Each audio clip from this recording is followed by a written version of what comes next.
up, everyone? It's me, Stef The Alter Nerd, your nerdy alternative, and welcome to the Dose the Daily Nerd, where I break down the royal news and gossip of the day that's pretty much caught my eye. And oh my goodness, yeah, let's jump into this madness, shall we? Because remember when it was reported that Meghan Markle was shopping around her post-divorce memoir to essentially any Netflix competitor that was willing to bite?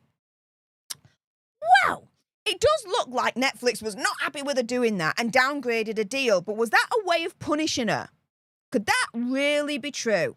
Now, thanks to Brittany over at Royal News Network for sharing this story in the first place. Make sure you're following her on X and also subscribe to her on YouTube as well.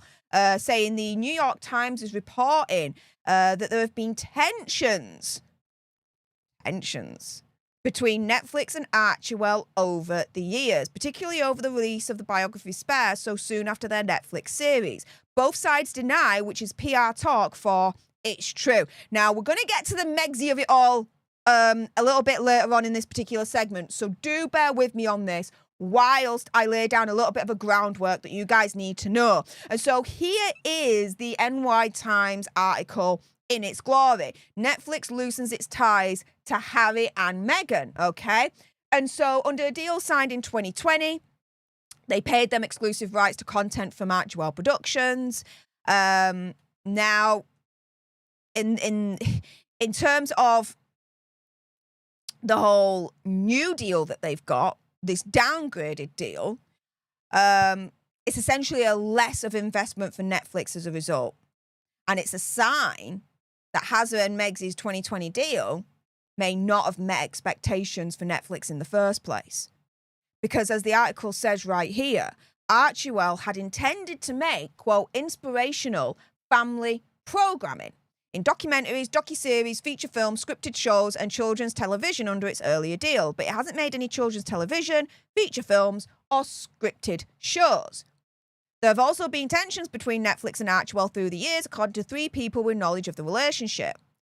And so Netflix found out about the release date of Hazza's memoir Spare, otherwise known as Wah, just a few months before the documentary series about the couple was set to be released. And the sources would only speak on condition of anonymity on this one. And so the series, if you remember, was released in 2 batches. The first part was released on December the 8th, and the second one was released on 15th of December. And Spare was released on January the 10th, the following month. And apparently, according to those sources, that upset some Netflix executives because the book covered some of the same ground as the series, undercutting the exclusive nature of the show. Now, an Archewell spokesperson, Meredith K. Maines, and a Netflix spokesperson, Emily Feingold, both said there was no tension between the companies, calling the idea false. But as Brittany says right here, and quite true as far as I'm concerned, both sides deny, which is essentially PR talk for, yeah, it's true. Yeah, definitely true.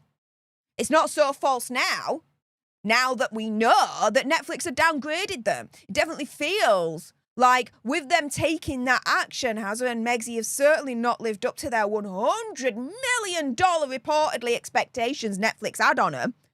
Definitely looks like there are tensions between the 2 sides. Now, this is the thing, and here we get to the Megsy memoir of it all, right? If they were so upset with Hazza releasing Spare shortly after their, as I like to call it, mockumentary, then they must have been just as upset and angry for Megsy to allegedly shop around her post-divorce memoir to their competitors. Where was Netflix in all of this? Nowhere to be seen from what I could tell. And so ultimately, this could have been the final straw for Netflix to downgrade their deal with the gruesome twosome. With that being said, those watching live, stay exactly where you are. I'm not done with you guys yet if you're watching on YouTube or on X, because we're going to get into the third story in a moment. Meghan Markle has been branded vicious for a new brutal Netflix move against Princess Catherine. What is this new brutal Netflix move? Why is Princess Catherine involved? Guys, We're going to get into that in a moment. But for those watching, if you haven't done so already, make sure you subscribe to join our Alter Nerd tribe here on YouTube. If you're watching on X, make sure you're following me at Stef Alter Nerd for more misadventures of the gruesome twosome. Like, share, comment down below your opinion, conspiracy theory, whatever. Do you think Netflix downgraded their deal as a form of punishment against Megxi for this? I think this is a factor in it. What do you guys think? If you're watching on the replay, let me know in the comments down below. If you're watching live, let me know in the live chat. With that being said, again, those watching live, stay exactly where you are. I'm not done with you guys yet. But for those watching on the replay, thank you so much for tuning in. I appreciate all your faces. And until the next time, you guys, laters.